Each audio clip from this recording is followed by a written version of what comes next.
Hello, welcome to Babes in Bookland. I'm your host, Alex Franca, and we have something so special today. Author Kaila Yu is here to discuss her new memoir, Fetishized, A Reckoning with Yellow Fever, Feminism, and Beauty.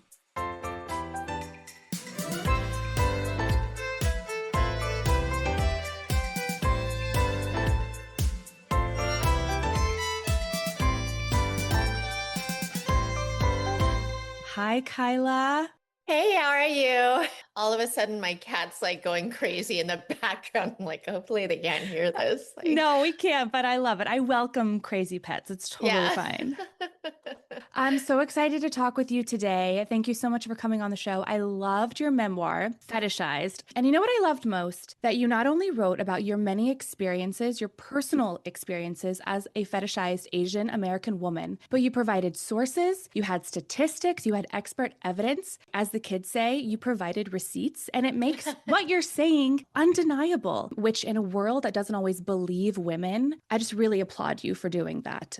I was just so shocked at some of the information that I found that it had to be included because it was like I majored in Asian American studies at UCLA when I was younger, and I didn't even learn all of this. Wow, I wonder how they pick and why they choose what we learn. Maybe because, yeah, some of it had to deal with the military occupation overseas, and then maybe it was classified as not Asian American, possibly. You mention military occupation in your memoir, and that's one of the many cause and effects that you also lay out for your readers. Why Asian women and men are viewed and treated this way in American culture. It's historical evidence that is a reaction to what was done. And it was really eye-opening. And my hope is that it really forces your readers to reflect on this idea in our current society, how it is a domino effect of what history has set up. I think there's a lot of denying right now. I did an episode on the memoir Speak Okinawa, which really dives into the occupation in parts of Japan.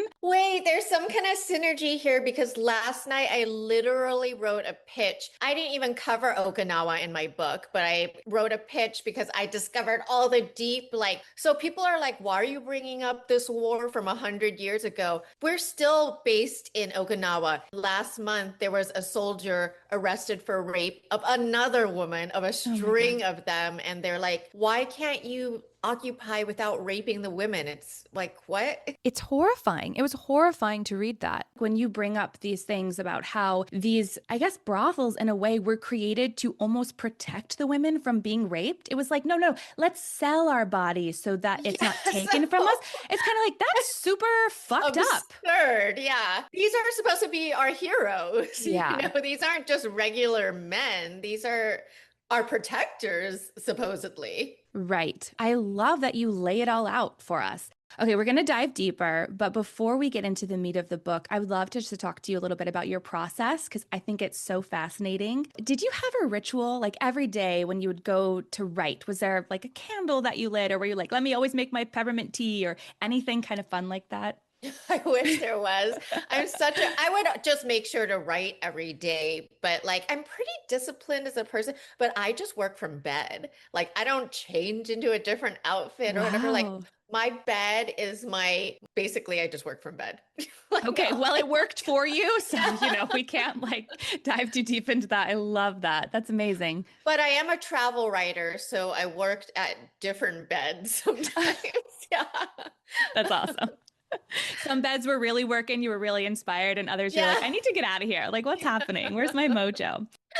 So did you ever have any moments of writer's block, or was it just pretty much flowing out of you? No, I mean, the book was signed 3 years ago. Wow. So it was so slow. I had so much time to write. So there was no problem of, oh my God, I need to meet. It was like, I will just write this slowly because that's the time I have. That's incredible. Do you decide, you've lived such a full life up until now, how do you kind of deduce that down to, just over 300 pages or whatever it ended up being? It's a lot of editor help. She cut out a lot of stuff that now makes very good. I'm very happy with the finished product. So, it's that thing they say, I think Stephen King said it in his book, you got to be able to kill your darlings. Yeah. And it hurts when you're like, this is a great story. And then then my editor would be like, what does that have to do with the Asian fetish? And I'm like, oh, I thought they would be entertained by it at least.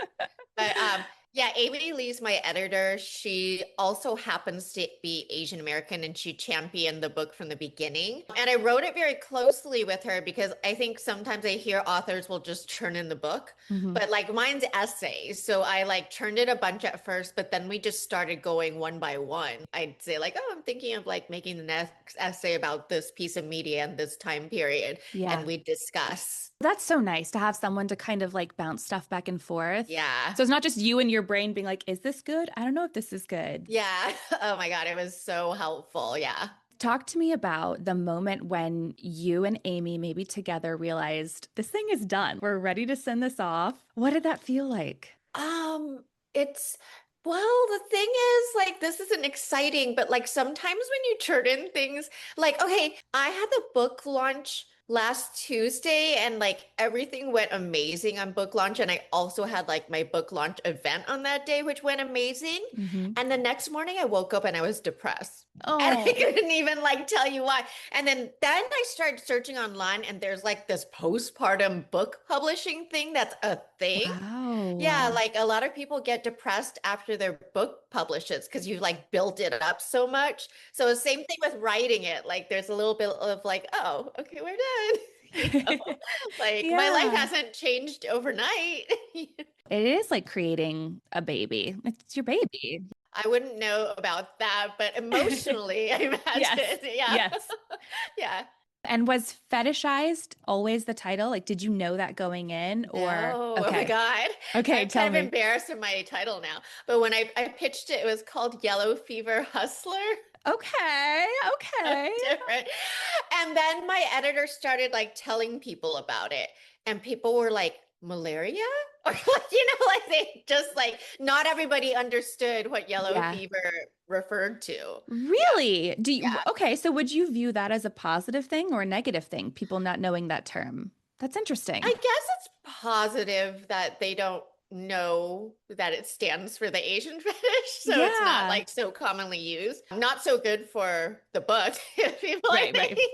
Totally. Like people are not getting it at all. But she actually came up with the title Fetishized. And then when she said it, I was like, oh, that's like a slam dunk. It is a slam dunk. Yeah, it's just not a commonly used word, right? As fetishized, I would say fetish is used fetish is all very the common, time. yeah. Okay, so let's get into fetishized. I implore everyone to read this book because it's so fantastic. You write in the section Reckoning that the murders at the Atlanta spa were the catalyst in you feeling compelled to share your story. You write, we were still living amid a vicious news cycle of Asian hate, watching elderly grandmothers get smashed into sidewalks, murdered in broad daylight. And I think you're referring to the murder of Guy Ying Ma in 2021.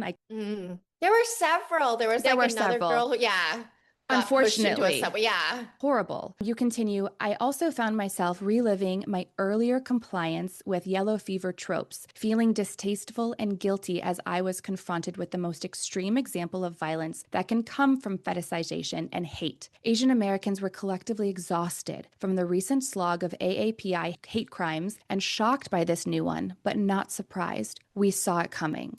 Like I'm still getting goosebumps right now. It's such a haunting line. Take me through your thought process. You're witnessing these violent, horrific crimes against Asian women, and you're thinking, was I some part of perpetuating the ideas maybe? Like, would you view your memoir almost as a sort of atonement? Definitely. And then, I never really reflected that much critically back on my 20s. I was just like, oh, that was a crazy time. Was on a lot of drugs, But like after that happened, it was like we never really made the connection between Asian fetish and violence. It's always like, oh, this annoying guy who's like being weird on a dating app. It seems like annoying, but not dangerous. But violence against Asian women is very underreported. And by the way, I didn't even like connect it until like recently that I was assaulted by Asian fetishes. So I have personally experienced this violence, but it didn't click because everything's so disassociated and like fragmented. Yeah, that's really interesting because when you read your book, I feel like I understood that was happening to you.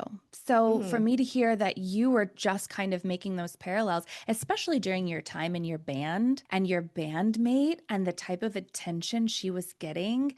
Oh my God, yeah. As a woman to woman, we all feel that in a way. And it's just obviously amplified for Asian American women. Why is fetishization so dangerous, do you think? There's already an objectification of women generally around the world, right? Yeah, yeah. And then just adding that submissive and helplessness and like makes them objects that you're easily able, like, okay, for example, the shooter was like, he had a sex addiction that he felt really ashamed of. Why don't you go to therapy or something, But he instead decided to take it out on human beings, which is like wild.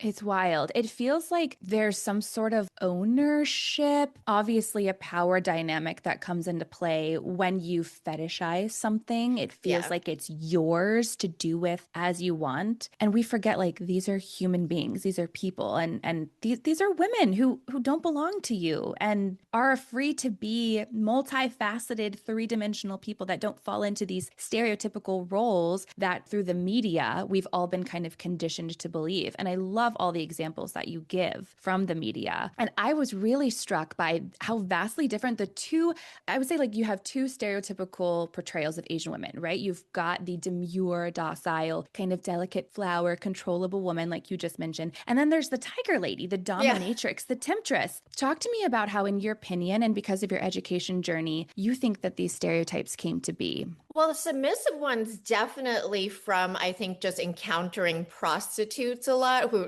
prostitutes are the ultimate submissive, right? They'll do whatever you want. Right. But second of all, Asian women are treated in East Asia still as inferior and they're supposed to be obedient. So the weird thing is that they are kind of like brought up to be submissive there, but somehow when it comes over to the West, it becomes hypersexual, which is not a thing in East Asia. They're just, Interesting. yeah, like all of a sudden they're like these wild, sex crazed, but really, really like demure, like it's very Insane. strange. It's very Uh, strange. the dragon lady, I think, has to do with back when the Chinese first came to America, they were seen as like scum, So, like this invading force of like evil. So, I think the dragon lady originates from that. Mhm. She's like sexy and mysterious, but she's gonna like, kill you in Steal the your end. Yeah. man. And Yeah. yeah. And just Yeah. like, okay, calm down, everyone. I loved in your book how you talked about the false geisha narrative, how women, like we talked about, were subjected to these American troops basically be raped or be in on it. I actually had never watched the movie Memoirs of a Geisha, and now I'm like, should I? I don't know. Do I? I It's know a the truth beautiful movie. now. Yeah. I think it's an entertaining watch, but yeah, I think, there's a lot of 2000s media that we're looking at and we're like, it's funny because Rush Hour 2, I think now comes with a not warning label, but it says like, these things may not have age, but basically something to that effect. But, we didn't know what we know now. But even then, I would have to say that movie was pretty egregious in its like a promotion of child sex prostitution and like selling of virginity, which is not a thing that geisha do. And it was formalized like it was this like thing that all geishas do. That's how it was presented in the book and the movie. It was like one man's fantasy really kind of colored how a lot of people in the Western culture viewed this very traditional, beautiful art form. Yeah. Like everyone here thinks they are like artistic courtesans. Right. Yeah. Yes. No, totally. That's kind of what I thought it was. And then reading it in your book, I was just like, oh my God. It makes me realize the responsibility can fall on us. Like you can't just take everything you consume in the media as fact. So Yeah. I love how much you open our eyes in this memoir. Okay, so you write this in the section exotic. Throughout my youthful modeling career, I often leaned into exoticism, relishing how it made me feel unique, not realizing I was allowing myself to be viewed in a reductive and derogatory lens. I was also genuinely proud of being Asian, and growing up feeling marginalized, I felt emphasizing my Asianness was like a celebration of my culture. At the time, I unknowingly romanticized yellow fever, not understanding I was playing into an aesthetic rooted in centuries of orientalized objectification. Talk to me about realizing that and like what that meant to you. Yeah, I mean, growing up, I was so invisible and just felt nerdy and like invisible to boys. Like nobody asked me out. So getting older and discovering like, oh, there are some people who like us, it's like a compliment at first. You're like, oh, better than being invisible. Yeah. Yeah, realizing that I played into it later. I guess my whole journey's still a lot like, oh, let's be kind to the little Kyla who had no idea of things. Yeah. There was also like we were growing up in the 2000s, which was like a pretty wild time. I also quote like Ariel Levy's feminist chauvinist pigs in the book, and she called this era the raunch era. It was like Mm, everything was pornified because porn was at our fingertips for the first time in history. hmm. And it was like getting fast. And then Girls Gone Wild was on the TV every night, just like Yep. that's absurd. Inescapable. I And know. basically, those were assault videos a lot of the time, right? Yeah. Or like getting these young girls drunk. And yeah, It was this interesting dynamic where it was like almost a response to feminism in a way yeah, where, you know, and I talk about this a lot in my podcast, like when is it empowerment and when is it objectification? And like who gets to decide? yeah. The young girl who's drunk and chooses to lift her shirt for what, I don't know. And that was a really confusing time. I'm a little bit younger than you, but I was old enough during the early aughts to like be really influenced by it. And like I remember buying a pair of jeans that like went, I mean, girl, like two Oh my inches God, they above my were, pubic bone yes, they were as and being low. like, Yeah. woo, you know? And it's like, wow, we really were made to feel as young women that our sexiness is what sells. I was like you, I was the nerdy girl no boys paid attention to. Like, I wanted to be visible too. Think about the Abercrombie shirts that people wore. Like that stuff is gross now. You look back and you're like, oh my God, we were That's gross. all playing into this misogynistic objectification of ourselves. Like, what the hell? So tricked. So So tricked. So tricked. tricked. Yeah. Yeah, it's crazy. You can't do better until you know better, right? And as women, I think we're all finally coming together and being like, okay, it's okay to be a sex worker, but also make sure you're the one in power. Mhm. Let's realize who we're doing it for. Yeah, it's difficult. Yeah. It is difficult. It's really difficult. You write that you felt like you were playing a part, a character. In the section Butterfly, you write, no one would be interested in the real me, I thought. And so over several years, I systematically erased anything authentically me. We just talked about both feeling, you know, nerdy and invisible and your birth name is Elaine Oh, yeah. and that you Interesting. chose Kyla, which I loved how you describe how you chose your name. And I think it's really empowering anytime someone decides to choose a name, right? Like our parents choose our names and maybe it fits us and maybe it doesn't. Yeah, I mean, during that whole time, I would always joke like I killed Elaine. And it's like a really sad because I treated her as like, oh, she's that pathetic, like, high school girl who couldn't, this and that, and like wasn't strong enough to like resist getting assaulted. Like it was a lot of dark stuff put on her. And then Kyla was like, oh, she's empowered, she's strong, and she's the opposite of everything Elaine is. Mm, To come today, I've had to do a lot of like therapy and like yeah. inner child work, specifically IFS therapy, where there's like inner parts that you like talk to. Oh, cool. Yeah.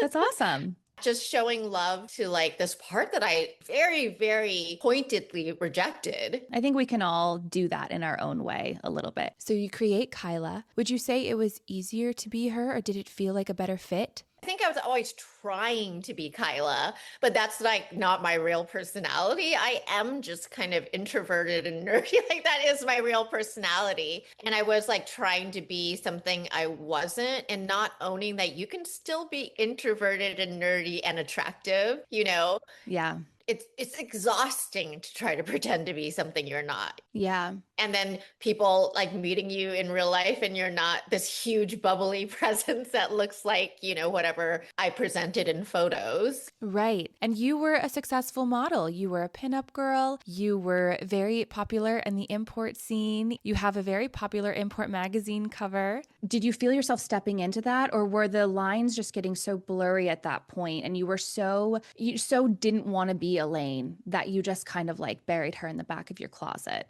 It was a little little bit of turning it on because there's this whole like you put on the makeup and you put on the whole thing and you literally transform into this person. I can only sustain it for hours at a time and then I'd have to go hide in my hotel room, you know?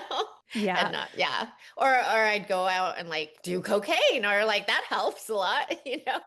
Yeah. You were very open about your experience with drugs. You really sense your desire to feel beautiful and to fit into this particular world while at the same time you're being objectified. And while I do think that drug usage and partying are just kind of a part of that world inherently, I think retrospectively, it does feel like a coping mechanism. I think it's so beautiful that you've been able to come out on the other side. It seems like therapy was a big proponent in that. And we'll get to, I wanted to ask you what rock bottom was for you, that turning point, but we'll get there. We'll get there. I loved learning about your idol in the pinup world, and maybe just your idol in general, it seemed like. Sung-hee Lee, and she was known for her butterfly tattoo. And I think this idea of metamorphosis, this idea of turning into the butterfly, I think it's something that so many young women can relate to because we are all taught that being a woman means being perfect in a lot of ways that really are unattainable. And it kind of doesn't even matter which direction you're going in, right? Like you want to be the trad wife, whatever, you go this way, you want to be, right? Especially Asian American Girl culture. boss. There's a whole different perfection standard. And it really does feel like boys are just allowed to be who they are. And we have to change to be something better almost. How have you been able to connect with other women in your life? Have they gone through this same thing that you've been so open and honest about? On different layers. I mean, I just took such an extreme path, I think, than the Yeah. average person. But definitely there's like other import models that I'm still friends with who are, it's funny, a lot of import models disappear from the web completely. And then I'm like, oh, is it because they're like embarrassed of what, or like Interesting. there was actually a girl that follows me who was a model, and I post a series of videos like what happened to so and so and to all the import models. And then some of the models are like, "Oh, can you take that down? I don't want to attract more attention to myself," because they're like moms or whatever. But I'm like, "But there's nothing to be." Nothing to be ashamed of. Yeah. Yeah. Yeah, it's Yeah. hard. You know, you clearly have done a lot of work to be in Yeah. such a good place where, like, this reckoning for you is something that is empowering for you at this point. But, like, you have to get there. Yeah, it's not fair for me to choose someone's get there, I guess. Yeah, that makes sense. Yeah, Yeah. yeah. I think we all have things in our teenage years and 20s, maybe even in our 30s, where we're like, oh my God, why did I do that? But like you said earlier, it's about having compassion for our younger selves. We're all human and like we're just doing the best we can. Have you watched K-pop Demon Hunters? Okay, Or not yet, but I need to because it's like everywhere. And I feel like it's totally my vibe because I love K-pop and I love demon hunting. I love Buffy. Yeah, So, I resisted watch. I'm not into cartoons at all, actually. okay, okay. Not a big anime person. And then finally, I knew I was gonna watch it eventually because it's such a, everyone's talking about it, You so have I to be need in to on the know. conversation. Yeah. Yeah. And the whole theme of it is really about this girl, one of the K-pop girls has a secret that she's hiding from everyone. She's so ashamed of, and she's like hid it all her life. And then finally, she embraces it and shares it to the world. And at first, people are like judging her for it, but like then she comes into her own, and then there's a big song about not having secrets or something.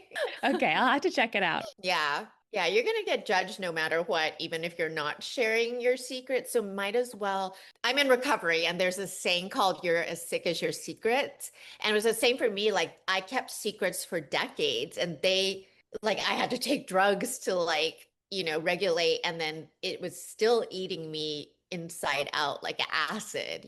So yeah, better to let it out. Yeah, and you were very open in your memoir. I really appreciated how forthcoming you were about the various surgeries that you had. Would you like to talk a little bit about that? I mean, you're a very beautiful woman. I imagine you've always been a beautiful woman, but you felt pressure, like we've already talked about, to look a certain way. That's what I beauty mean, was. yeah, that's what society, I mean, it's still happening with everybody now, right? Yeah. I feel like it really bothers me when celebrities are not honest about their surgeries because it's like, oh, then like girls are feeling bad about themselves because they can't attain this thing that like is not natural. Right. Yeah. But yeah, I can't say that's completely healed. Like I look at Lindsay Lohan and I was like, oh, I guess we don't have to age, you know. Oh my She looks better than she's ever looked in her entire life, but we know it's surgery, right? And then it's like, oh, it's exhausting. You always have to keep up. But yeah, I definitely felt pressure, or like a surgery really felt like a rebirth, you Mhm. know? Mhm. Like when I got my boob job, it felt like I was reborn. Mhm. Because I was always hyper feminine, but it just like to me that associated with like being more curvy too, Mhm. because Mhm. that's what I saw in the media. Right, right. Have you ever heard the phrase, you're not ugly, you're just poor? Yeah. That's Yeah. almost it is almost what it feels like. And I'm with you. I wish that people would be really forthcoming. Like I've talked about on the show, like I get Botox. We all feel this pressure. Why are we all pretending that this is a natural thing? Yeah. Come on, y'all. Like we all know it's not. We all know. Yeah. Like we all know. The jig is up. Because Lindsay Lohan was like, oh, just like great exercise and whatever. No, and I love Lindsay Lohan. I really do. But I feel like she's doing a disservice to all of us by not owning up to the ways that they are actually changing their bodies because it's a false narrative. But I get it because as women, it feels like we're damned if we don't and we're damned if we do. We're supposed to love our bodies as they are, yet we're also supposed to not age. We're supposed Yeah. to look perfect. It's exhausting. Hmm. I'm with you. I'm with you. Let's quit pretending it's natural. It's fine. And you really lay out the pressures that Asian women feel physically to change. Your comments about Asian women's eyes, how to people they were expressionless, unemotional, yet also conniving. Yeah. Kind of like, okay, That's people, like pick a lane, what? pick a lane. And how many women underwent this eye. So it's an eyelid forming surgery. Can you talk a little bit about that? So some women they don't have the line, they don't have an eyelid. So Mm, sometimes they'll get the surgery to make an eyelid. I had the eyelid, but then you can get it made higher to kind of mm, lift your eyes brighter, mhm. to like make them bigger, really. Crazy because it's so invented. There's all these surgeries in Asia you've never heard of. Like there's a one where they make an extra under eye poofy thing because it makes you look younger.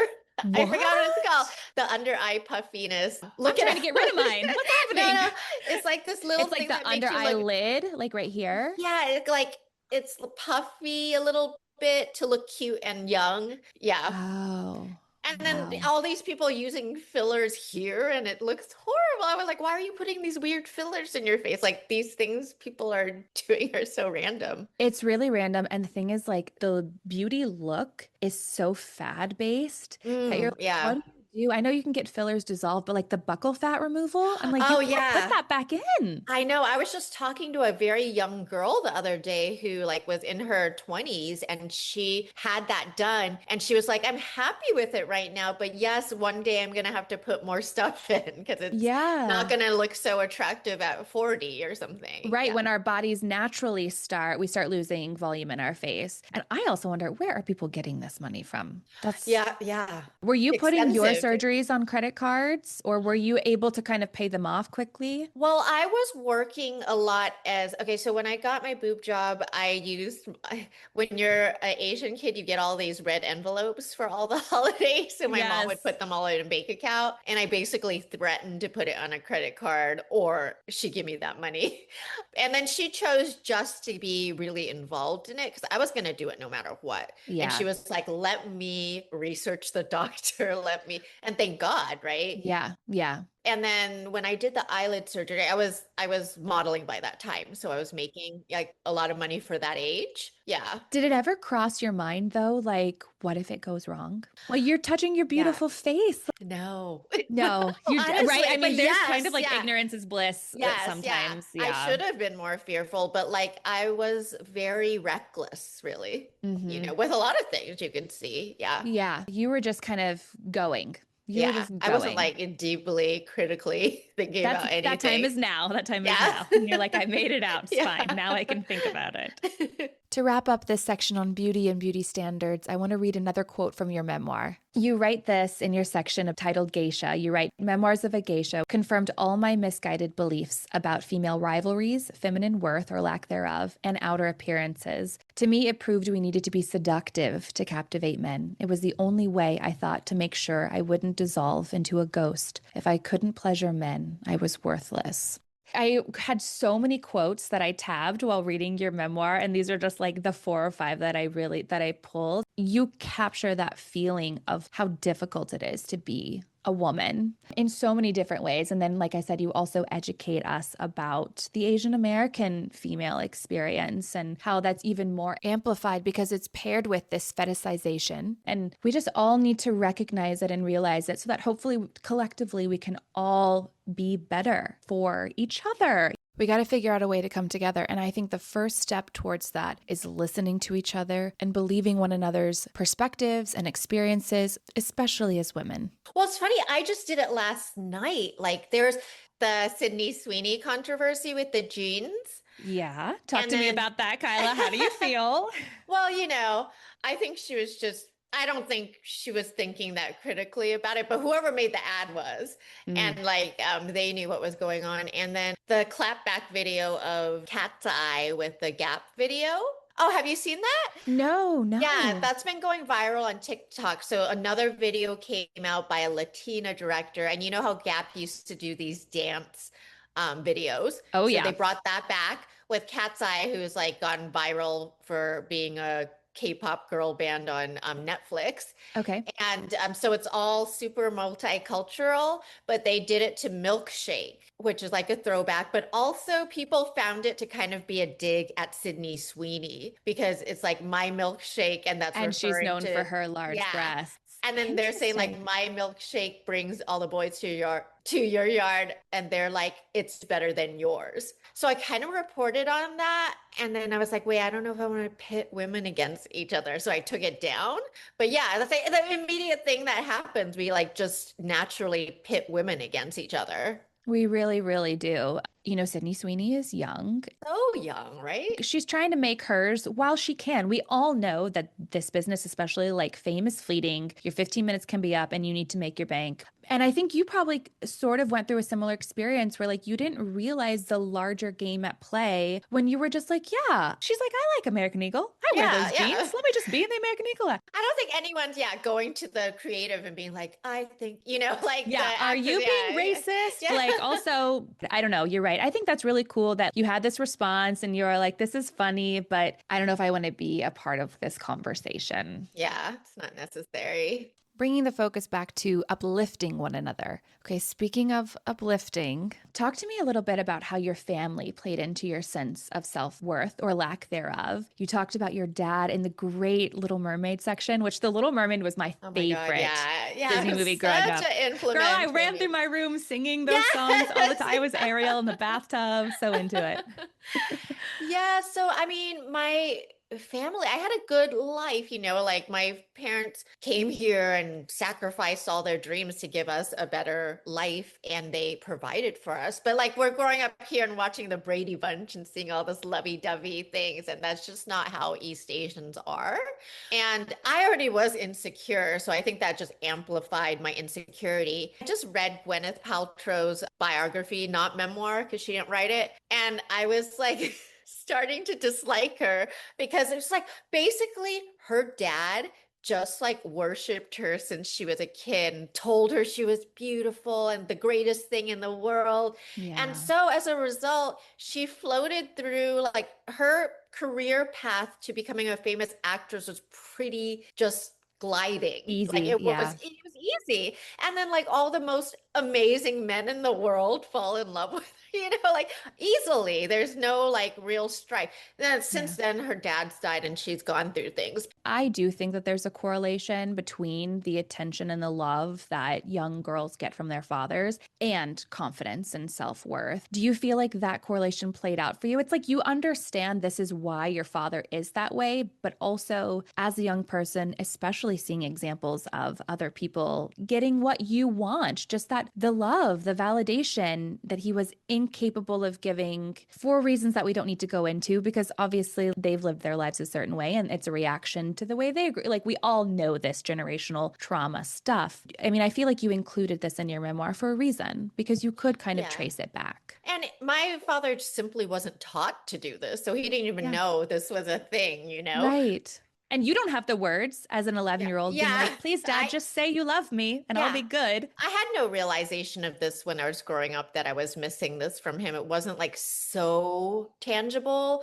It was like I wanted his attention, but I didn't know it was negatively affecting me. I just knew I wanted his attention. And then I was sad when I didn't get it. And then you just be like, I guess he's busy, or, you know, looking back, I can see where that yearning came from for validation and everything. And then you talked about how your mom was very supportive of your surgery and helped you research it. How did she demonstrate to you the way that women should be, or a good Asian American woman should be? It's interesting because I think for that generation of immigrants, it was so much about get a job with a 401k, lawyer, doctor. Anything beneath that is like worthless. So, like me pursuing these creative careers were just like a lot of very disappointing for my parents. Because the whole Yeah. thing is they want to like go back to their group chat with their friends and be like, my daughter got into Harvard, you know? Yeah, And they yeah. can like really brag about me back then. Yeah. And was that tangible for you? Their disappointment, I Oh yeah, guess? totally. I mean, Asian parents will tell you. So the whole thing is like I didn't get any validation, but I got a lot of criticism. And this Uh-huh. is not on my mom. This is the way Asian parents are. They Yeah. just like try to make you better by criticizing you. Yeah, but when did Yeah. you realize that, Kyla? Because I feel like a young person wouldn't necessarily be like, these aren't my parents, this is their culture. Yeah. And how have you like rectified that in your I life? think it was maybe like later in my 20s that I realized or thought about it that much to consider. It's just culture. And now my parents have gotten more, I think as they age, they just get more easygoing too.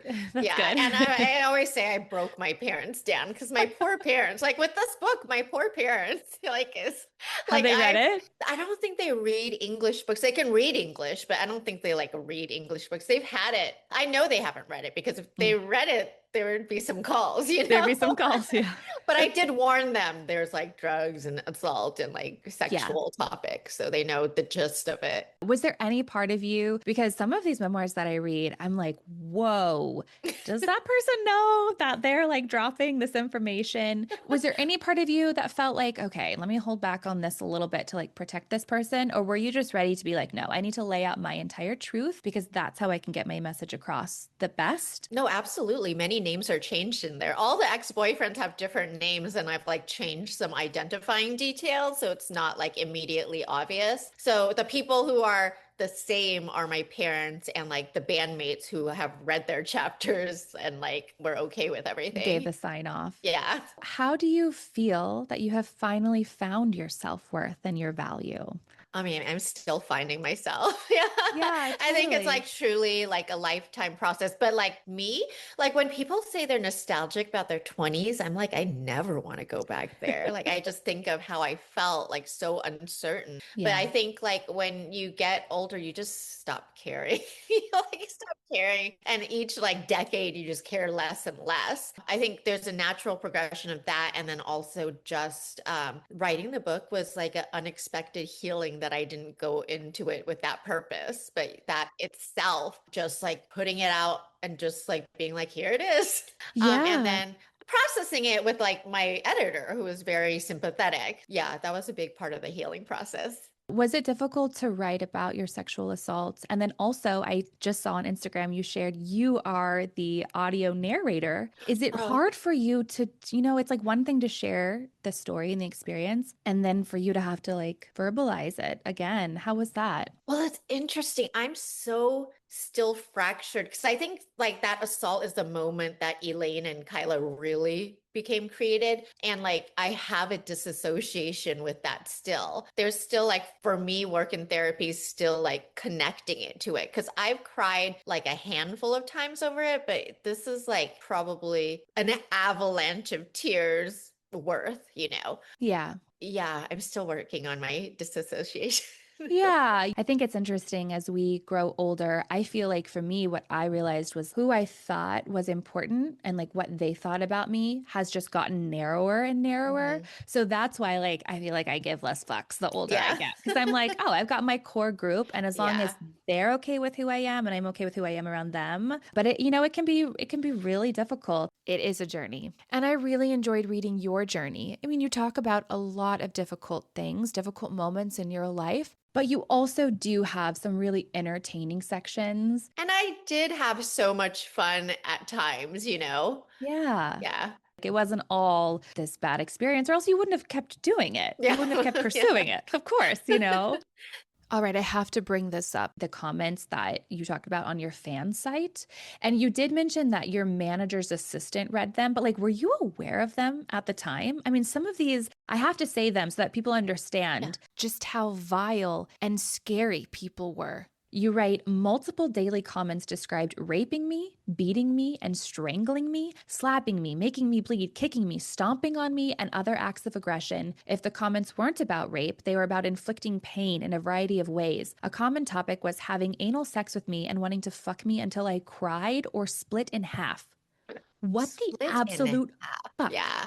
Split in half? I don't know what experiences a man had to come out to hate women that much, I know, Like I what happened know. to you? Makes me think of the shooter at Santa Barbara, the University of Santa Barbara, when he was just like, they didn't want to date me. So I'm killing them. Where does it say that we have to date you or like Yeah, the you? entitlement. The Yeah. entitlement. It's insane. It's absolutely insane. And it really feels like that entitlement and fetishization go hand in hand. We talked earlier about this idea of ownership with objectification. And the quote that I read from your memoir, these comments that you got, really shows just how dangerous it is. Were you aware of these at the time? No, I get messages too, but not to the level. I think people won't like even DM these to you. But No. yeah, I some of those when I heard those when I was writing the book and got it from my manager really was some of the first times I was hearing some of the things. So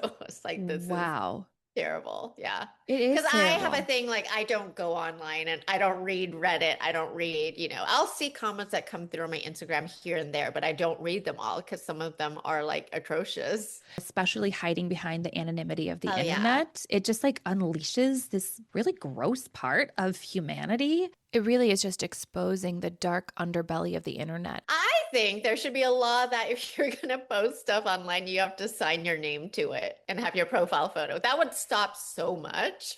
I would really hope so. But there are a lot of people these days saying some truly heinous things, proud and publicly. So I don't know. Yeah. Okay, so you didn't really have to cope with so much of this like in real time. I think it's smart that you just have chosen to stay out of the comment section. I think it's better for all of our mental health. Even if we can understand in our heads that like these people are either trolls or unhappy people themselves, like it still hurts. Words can really hurt. Especially if they touch on something you're already a little bit insecure about, and then it's like, yeah, a big zing.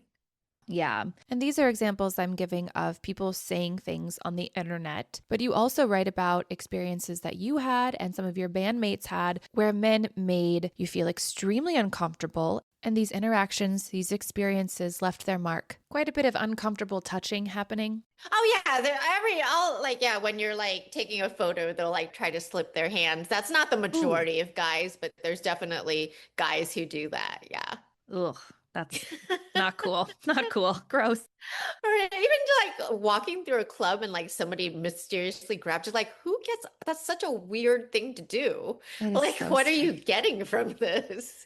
I don't Like, know. I don't know, girl. I can't even begin to figure or out how people. sad is your life that this is titillating? Oh, Like, totally. yeah. Get a hobby. Okay, so we've worked up to this point. You've talked about your journey with alcoholism and drug abuse. What was rock bottom for you? The thing about my drug and alcohol use is that I never thought I had a problem because I'm a periodic, so I can stop.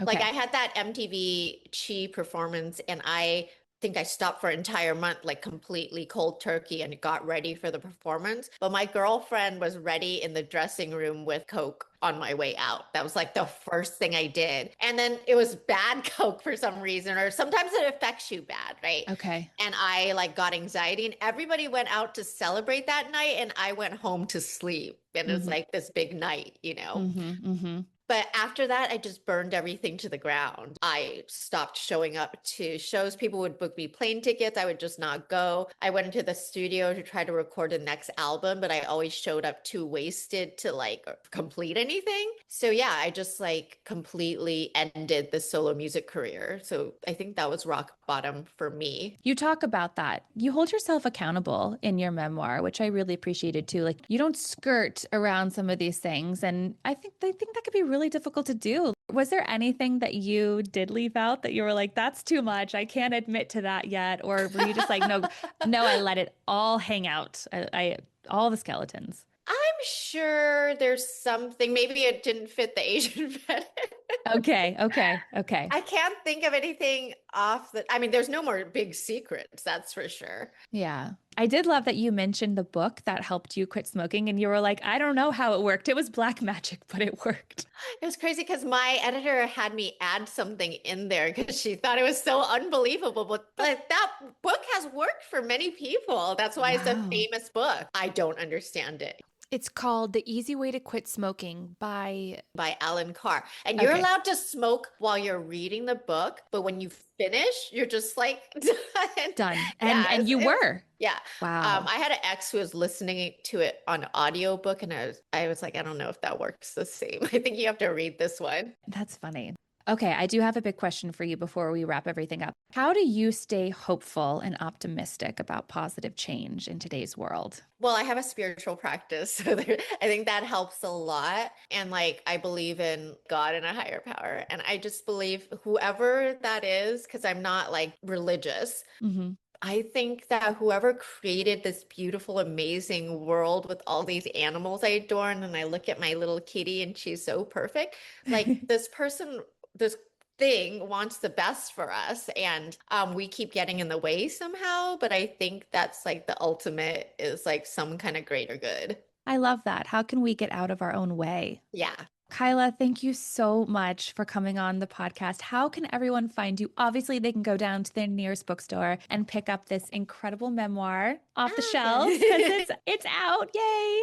Yay. Yeah, support your independent local bookstore. And then for me, I'm just Kaila Yu, and you could find me there on all social media under my name. Perfect. And we will include all of those links in the show notes. Kyla, what is the biggest takeaway that you hope to leave all your readers with? We already know objectification's not harmless. But same with fetishization, because that's like the kind of gaslighting thing that men will do. They'll be like, we like you. Why are you mad? Why are you so mad? Mm-hmm. Mm-hmm. I'm just like putting down on paper that it often leads to violence. So it's not harmless. Yep. Thank you so much, Kyla, for coming on Babes in Bookland today. I really enjoyed reading your memoir and I really enjoyed chatting with you. Thank you for such a fun and intelligent conversation. So glad to connect. I completely agree. Thank you. Have a great day. Bye. Bye. I hope you enjoyed listening to our very first author chat on Babes in Bookland. I've got a few more up my sleeve, so stay tuned. Those are coming your way soon. If you'd like to further support the show, you can subscribe on Apple Podcasts to get extended episodes, to get extended versions of most of our episodes, and for some really fun bonus episodes where we do deep dives into some of my favorite movies with strong female leads. You can also support the show on Patreon. You can buy episodes individually there, and you can check out our cute merchandise at TeePublic. For more information, visit babesinbookland.com. See you soon.